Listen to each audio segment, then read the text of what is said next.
Very extraordinary. जैसा कि आपने हमारे प्रीवियस वीडियो में देखा होगा कि हमने मैथ्स बेसिक का सैंपल पेपर जो सीबीएसई ने अपनी ऑफिशियल वेबसाइट पर अपलोड किया है उसको आप सभी के साथ सॉल्व किया था और उसके कुछ क्वेश्चंस रिमेनिंग थे, प्लस एक बहुत ही इंपॉर्टेंट चीज जो उसमें रिमेनिंग थी वो थी आपकी पेपर एनालिसिस। तो वही दोनों चीजें आज कंप्लीट करने के लिए मैंने ये वाला वीडियो बना दिया है। तो ध्यान से इस वीडियो को पूरा एंड तक देखिएगा क्योंकि एंड में आने वाला है paper analysis. So with this let us start. सबसे पहले हम स्टार्ट करते हैं आज के फर्स्ट क्वेश्चन से और सेक्शन बी के लास्ट क्वेश्चन से, जो कि है क्वेश्चन नंबर 10। तो question number 10 says the sum of the squares of three positive numbers that are consecutive multiples of 5 is 725. Find the three numbers. तो हमें यहाँ पर गिवन है कि तीन नंबर्स जो 5 के कॉन्जिक्यूटिव मल्टीपल्स हैं। तो सबसे पहले 5 का अगर हम मल्टीपल लिखते हैं तो वो कैसे लिखते हैं? 5 इंटू 1 तो 5 इंटू 2, तो इस तरीके से 5x। तो मैंने लेट कर लिया है कि ये 5x जो है ये होता है हमारा मल्टीपल ऑफ 5। अब 5 के तीन कॉन्जिक्यूटिव मल्टीपल्स, तो तीन कॉन्जिक्यूटिव में अगर फर्स्ट नंबर 5x है तो दूसरे में मैंने 5 ऐड कर दिया तो क्या बन गया वो सेकेंड, एंड फिर तीसरे में मैंने 10 ऐड कर दिया तो फिर से बन गया वो प्रीवियस वाले का कॉन्जिक्यूटिव एंड फर्स्ट वाले से सेकेंड कॉन्जिक्यूटिव, राइट। तो ये हमने लेट कर लिए हैं कि हमारे 3 नंबर्स होंगे ये। अब इन तीनों नंबर्स का जो स्क्वायर है यानी 5x square plus 5x plus 5 square plus 5x plus 10 square, इन तीनों के स्क्वायर्स को अगर हम ऐड कर दें तो वो इक्वल टू हमें क्वेश्चन में गिवन है 725। बस यही गिवन है क्वेश्चन में, तो कुछ भी नहीं करना, आपको इक्वेशंस को ओपन करना है और क्वेश्चन को सॉल्व करना है। तो 25x square plus 25x square plus 25 plus 2 into 5 into 5x plus 25x square plus 100 plus 2 into 5x into 10 is equal to 725।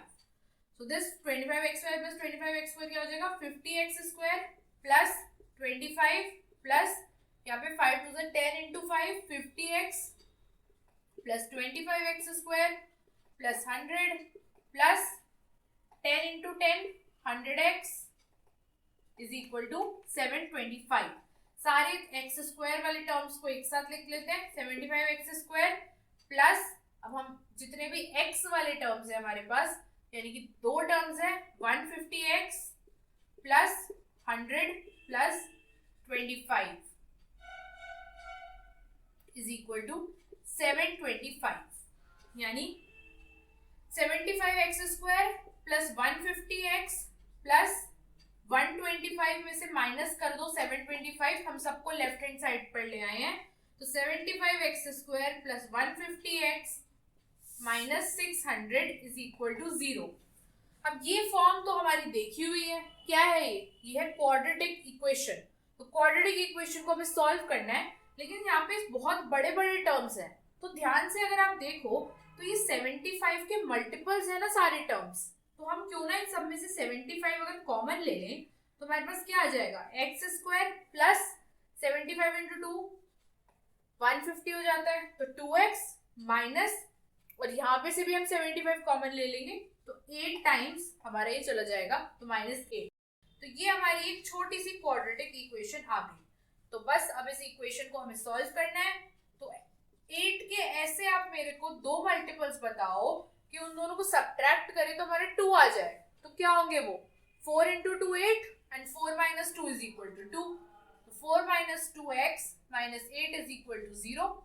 Then x square plus 4x minus 2x minus 8 is equal to 0। x को मैंने common ले लिया, x plus 4 minus 2 को मैंने common ले लिया है, फिर से x plus 4, then यहाँ पे x is equal to 2 and x is equal to -4। अब क्वेश्चन में हमें गिवन था कि जो हमारे मल्टीपल्स है वो है पॉजिटिव, तो इसलिए हम -4 को यहाँ पे यूज नहीं करेंगे, हम 2 की वैल्यू के साथ जाएंगे। तो हमारा जो नंबर बनेगा that would be your 10, then क्या होगा 15 and then 20, and this is your answer. So now coming to the last section of this question paper, section C, जिसमें सारे questions होते हैं 4 marks के। तो पहले question जो है हमारा question number 11, इसमें है आपके पास 2 choices and दोनों ही choices हैं from constructions। तो मैं आपको दोनों choices का diagram बना के दिखाऊंगी and then आपको एग्जाम में जो भी आ जाए बहुत अच्छी बात है। जो दोनों ही questions हैं वो directly NCERT questions हैं, और अगर आपने कंस्ट्रक्शन में एनसीईआरटी कर ली तो I feel it's more than enough for you to get good marks in construction. तो जो पहला क्वेश्चन है, it says construct 2 concentric circles of radii 3 cm and 7 cm, draw 2 tangents to the smaller circle from a point P which lies on the bigger circle। Okay, तो आपको क्या करना है कि 2 concentric circles बनाने हैं। तो कॉन्सेंट्रिक सर्कल का मतलब होता है कि दोनों का सेंटर सेम हो। तो मैंने पहला एक सर्कल बना लिया है यहाँ पे 3 सेंटीमीटर्स का, एंड एक और सर्कल मैंने बना लिया है 7 सेंटीमीटर्स का। ठीक है, now what they are asking is कि मैं इस बाहर वाले सर्कल से 2 टेंजेंट्स बनाऊं टू द स्मॉलर सर्कल। ठीक है, ये मेरा हो गया रफ फिगर।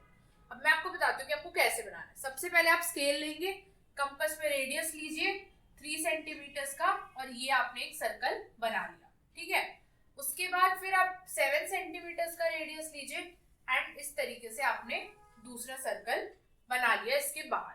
राइट, अब आप कोई भी एक पॉइंट यहाँ पर ले लीजिए, जैसे सपोज मैंने यहाँ पर एक P पॉइंट ले लिया है, then draw this radius OP।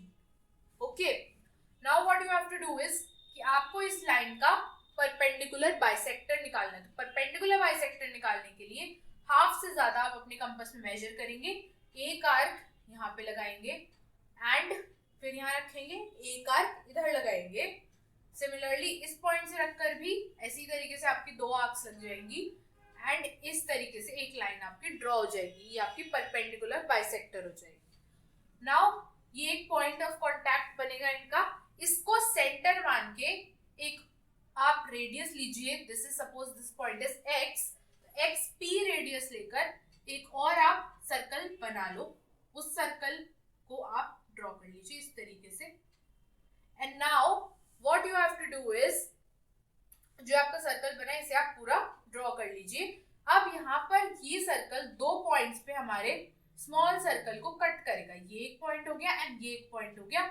इस P पॉइंट से ये दोनों पॉइंट्स आप ज्वाइन कर दो and this is your tangent. इसको आप नेम कर दीजिए A and this point you name it as B, and आपकी कंस्ट्रक्शन हो गई है complete. Now coming to the second construction. जो सेकंड कंस्ट्रक्शन है वो भी एक एनसीईआरटी क्वेश्चन है। क्वेश्चन क्या कहता है, draw pair of tangents to a circle of radius 6 centimetres. तो एक सर्कल हमें बनाना है और इसका रेडियस हमें लेना है 6 centimetres, which are inclined to each other at an angle of 60 degrees। तो एक एक्सटर्नल पॉइंट से हमें 2 टेंजेंट्स बनानी है और ये दोनों टेंजेंट्स जो हैं इनके बीच का एंगल क्या होना चाहिए, हमारा 60 डिग्रीज होना चाहिए। ठीक है, also find the length of the tangent. तो वो मेजर करके आपको लेंथ ऑफ टेंजेंट भी बतानी है। राइट, तो हम ड्रॉ करना, इसको कैसे ड्रॉ करेंगे, इसको ड्रॉ करने के लिए थोड़ा सा आपको अपने सर्कल्स चैप्टर की प्रॉपर्टीज के बारे में सोचना होगा।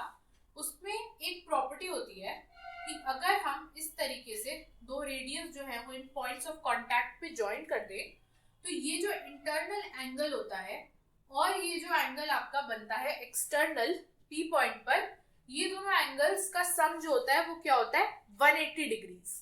इसका मतलब ये है कि अगर इन दोनों का सम 180 होता है और मुझे पता है कि दोनों टेंजेंट्स के बीच में एंगल कितना है 60 डिग्रीज, तो मेरा ये इंटरनल एंगल जो है वो कितना होगा 120 डिग्रीज बस। और बाकी मुझे ये भी पता है कि मेरी टेंजेंट्स जो है वो रेडियस के साथ 90 डिग्री का एंगल बनाती हैं। बस इतना ही चाहिए इसके लिए, बहुत इजीली आपकी कंस्ट्रक्शन हो जाएगी। तो सबसे पहले अपना कंपास लीजिए, स्केल लीजिए और एक 6 सेंटीमीटर का सर्कल हमने ड्रॉ कर लिया। ठीक है, इसका सेंटर इस पॉइंट O पर है। राइट, अब हमने एक पॉइंट यहाँ पर लिया इस तरीके से, एक कुछ भी रैंडम पॉइंट आप ले लीजिए एंड इसको यहाँ पर आपने ज्वाइन कर दिया। ठीक है, अब इस पॉइंट O पर हम बनाएंगे 120 डिग्रीज का एंगल। तो इस तरीके से हमें 120 डिग्री का एंगल बनाना है। तो ये एंड ये इस तरीके से मेरा ये 120 डिग्री का मैंने एंगल बना लिया, राइट। इस तरीके से बन गया। ये मेरे सर्कल को एक पॉइंट पे टच करेगा B, मैंने इस रेडियस को ज्वाइन कर लिया OB, राइट। तो अब हम इधर एक 90 डिग्री का एंगल बनाएंगे एंड पॉइंट B पे 90 डिग्री का एंगल बनाएंगे, और जिस पॉइंट पे वो मिल जाएंगे वो हमारा बन जाएगा एक्सटर्नल पॉइंट, ठीक है। तो इस तरीके से मैं 90 डिग्री का यहाँ एक एंगल बनाती हूँ and this would be somewhere here. इस तरीके से आपका ये 90 डिग्री का एंगल बन गया पॉइंट A पर, और ऐसे ही आप पॉइंट B पर भी बनाएंगे तो ये इस तरीके से मेरा पॉइंट बन जाएगा। एंड यहाँ पर एक किसी दूर से पॉइंट पर P पर ये दोनों एंगल्स आपके टच हो जाएंगे and this would be your tangents. और इसको आप स्केल से भी जब मेजर करेंगे तो आपकी लेंथ ऑफ टैंजेंट आपको मिल जाएगी, right. Now coming to question number 12। Question number 12 जो है वो है हमारा स्टैटिस्टिक्स चैप्टर से एंड बहुत ही इजी क्वेश्चन है। बस इसमें एक चीज है जो थोड़ी सी सोचने वाली है। हमें यहाँ पर एक टेबल का डिस्ट्रीब्यूशन गिवन है। इस डिस्ट्रीब्यूशन में हमें एज ऑफ पैसेंजर्स गिवन है, नंबर ऑफ पैसेंजर्स गिवन है। तो इन्होंने हमें एज जो है वो इंटरवल के टर्म्स में नहीं दे रखी है। इन्होंने हमें लिखा हुआ है लेस देन 10 इतने passengers, than less than 20 years इतने पैसेंजर्स, इस तरीके से हमें दे रखी है। तो हमें टेबल को थोड़ा सा रिकंस्ट्रक्ट करेंगे और अपने इंटरवल्स की फॉर्म में निकालेंगे कि हमारी एज जो है वो कितनी कितनी आ रही है। तो मैं पहले यहाँ पे एक इंटरवल्स लिख लेती हूँ सो दैट इजीली हम कैलकुलेट कर पाए। तो अब लेस देन 10, तो 0 से 10 के बीच में कितने दे रखे हैं 14 पैसेंजर्स, ये तो हमारा एज इट इज आ जाएगा, ठीक है। नाउ लेस देन 20, अब लेस देन 20 में लेस देन 8 वाले भी तो इंक्लूड होंगे ना, तो इसलिए हम 44 में से 14 माइनस कर देंगे और जो हमारा आंसर आएगा वो हमारे होंगे 10 से 20 के बीच वाले। सो this would be your 30, 44 minus 14। अब नेक्स्ट है हमारा लेस देन 30, तो लेस देन 30 में से हम अगर ये 44 माइनस कर देंगे जो हमारा लेस देन 20 है, तो हमारे पास खाली 20 to 30 आ जाएगा। सो हम 82 माइनस 44 कर देंगे, यहाँ पे आ जाएगा 38। इसी तरीके से 134 में से आप 82 माइनस करोगे तो आपका आ जाएगा 52। देन 184 में से 134 माइनस करोगे तो आ जाएगा 50। देन 245 में से 184 आप माइनस करोगे तो यहाँ पे आ जाएगा आपका 61। देन 287 माइनस 45, 245 तो आपका आ जाएगा 42। देन यहाँ पे आपका लास्ट आ जाएगा 13। इस तरीके से हमने सारी फ्रीक्वेंसीज जो है वो निकाल ली। अब हम निकालेंगे हमारा क्लास मार्क जो कि होता है mid point of this interval. तो यहाँ जाएगा आपका 5, then 15, then 25, then 35, 45, 55, 65 and 75। Next हमें क्या निकालना है मीन। तो मीन निकालने के लिए हम निकालते हैं दोनों का मल्टीप्लीकेशन fi इंटू xi। तो इन सबको आप मल्टीप्लाई कर लेंगे तो हमारी जो वैल्यूज है वो कुछ इस तरीके से आएंगी। तो इस तरीके से जब आप सारी फ्रीक्वेंसीज मल्टीप्लाई करके लिख लेंगे तो ये हमारी वैल्यूज आ जाएंगी। अब हम इन सारी वैल्यूज को ऐड कर लेंगे कि हमारा मीन का फॉर्मूला क्या होता है, sigma of fi into xi divided by sigma of fi, है ना।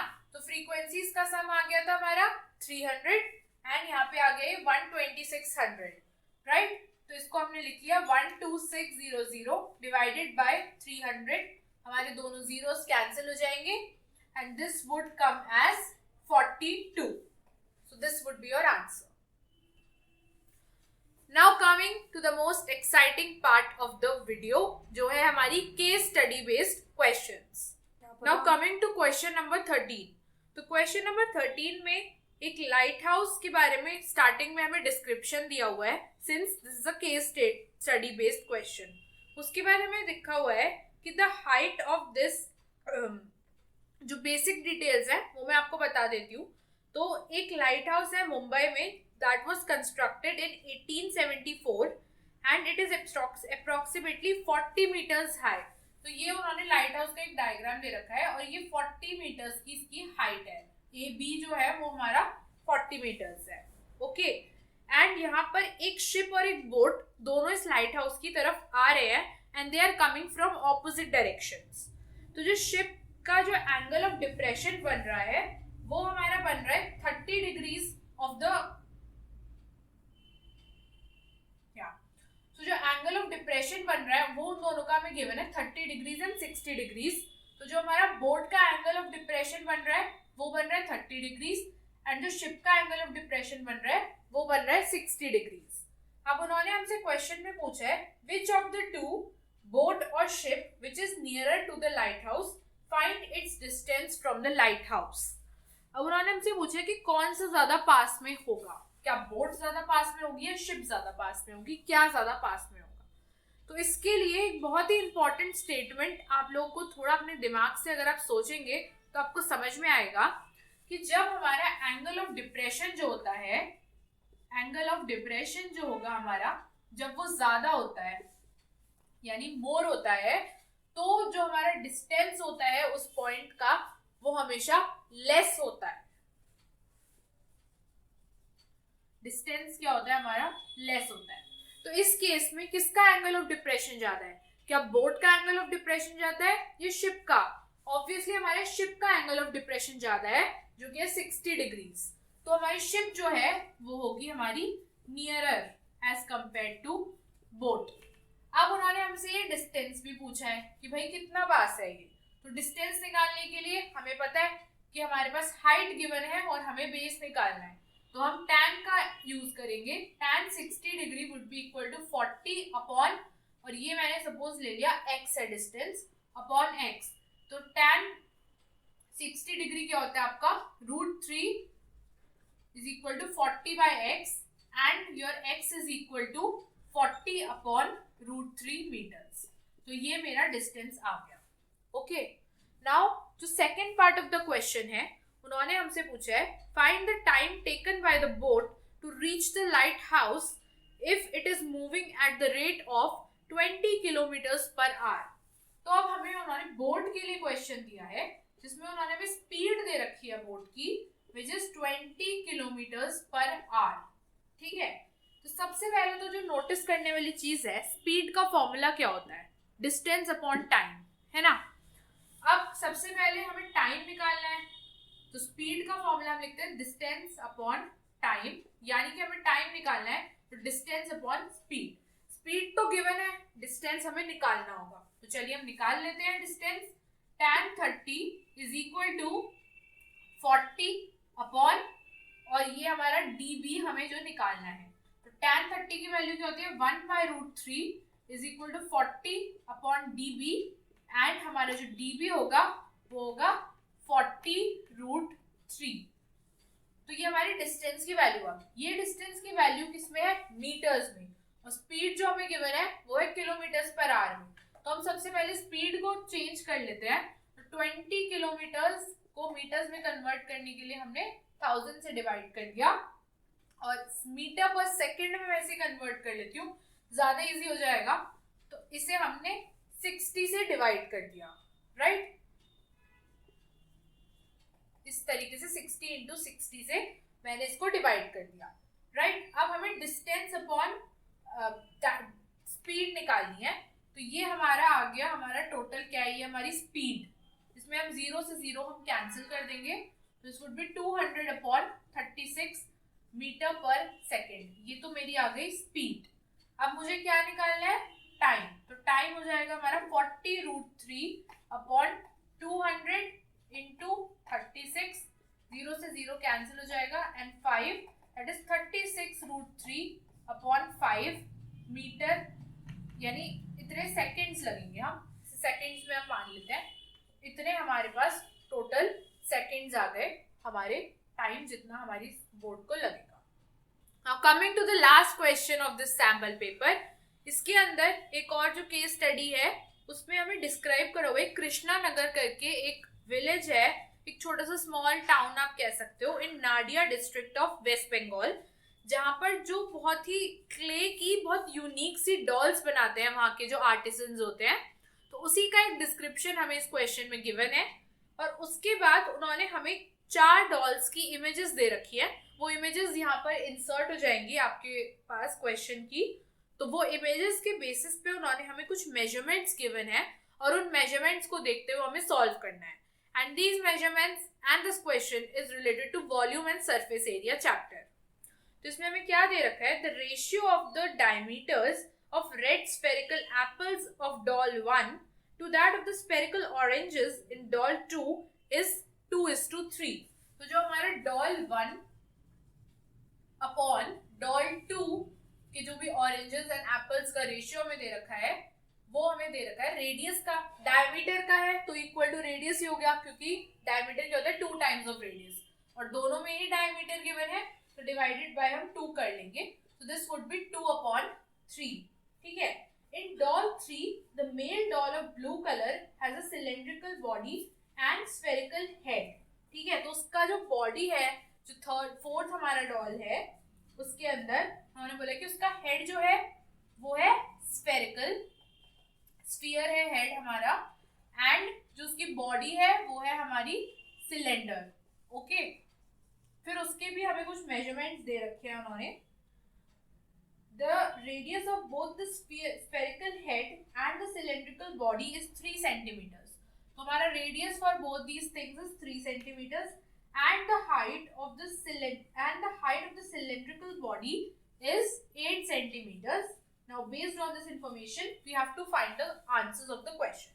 तो पहला question है, what is the ratio of the surface area of red spherical apples in doll 1 to the spherical oranges in doll 2. तो total surface area का हमें ratio निकालना है. ठीक है. TSA of D1 by TSA of D2. तो बहुत ही सिंपल क्वेश्चन है. Pi 4 pi r1 square upon 4 pi r2 square, ये हमारा फॉर्मूला होता है. 4 पाई टू 4 पाई कैंसिल हो जाएगा. सो 2 square upon 3 square that is 4/9. So your ratio would be 4:9. So this is your first part. Second part में हमें बोला है the blue doll of 3 is melted into a cylindrical drum of doll 4. तो doll 4 का जो हमारा cylindrical drum है उसका रेडियस हमें 3 सेंटीमीटर मेल्ट करके दे रखा है और हमसे बोला है कि अब उसकी हाइट हमें बतानी है ड्रम की कितनी होगी. तो वॉल्यूम हम दोनों का जो है वो इक्वल कर देंगे. तो वॉल्यूम ऑफ डॉल 4 के cylinder is equal to volume of sphere plus volume of body, right. Volume of cylinder body है ना.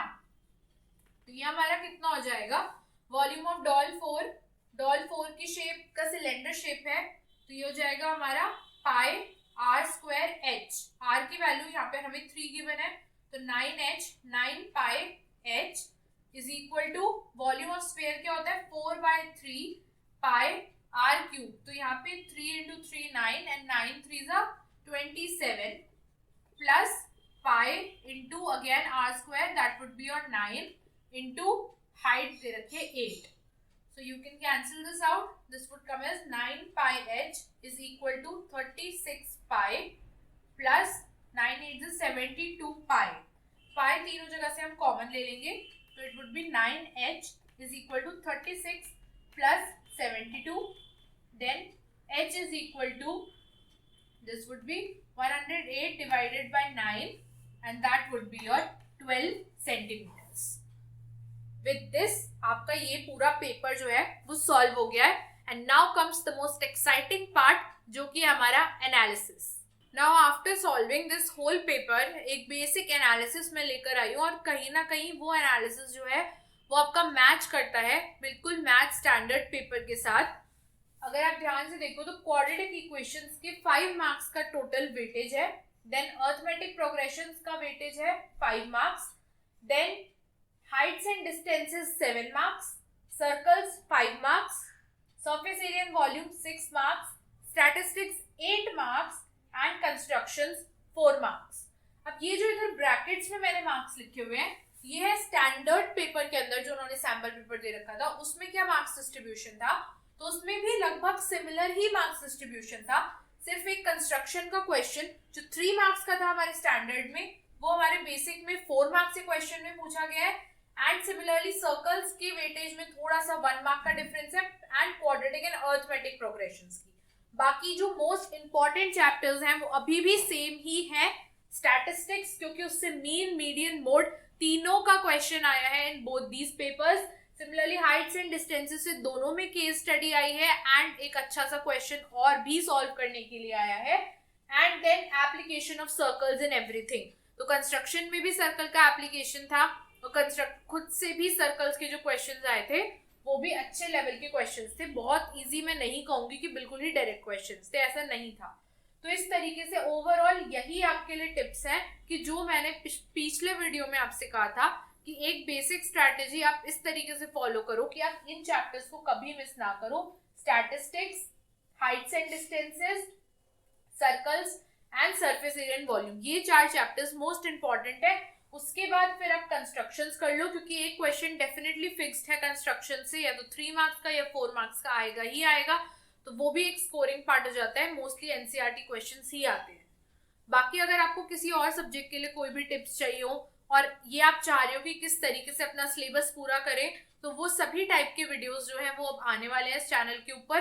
अब आप लोगों की डेट शीट भी आ चुकी है। अगर अभी भी आपने प्रेपरेशन स्टार्ट नहीं करी है तो आप बहुत अच्छे से अपनी प्रेपरेशन कर सकते हैं। उससे रिलेटेड जो भी वीडियोस हैं वो आने वाले हैं।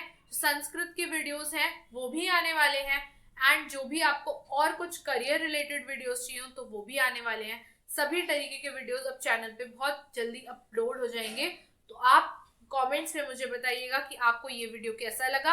अपने सभी फ्रेंड्स के साथ शेयर कीजिएगा और इस एनालिसिस का यूज करके अपनी प्रिपरेशन को और स्ट्रॉन्ग कीजिएगा। So we will meet in the next video. Bye.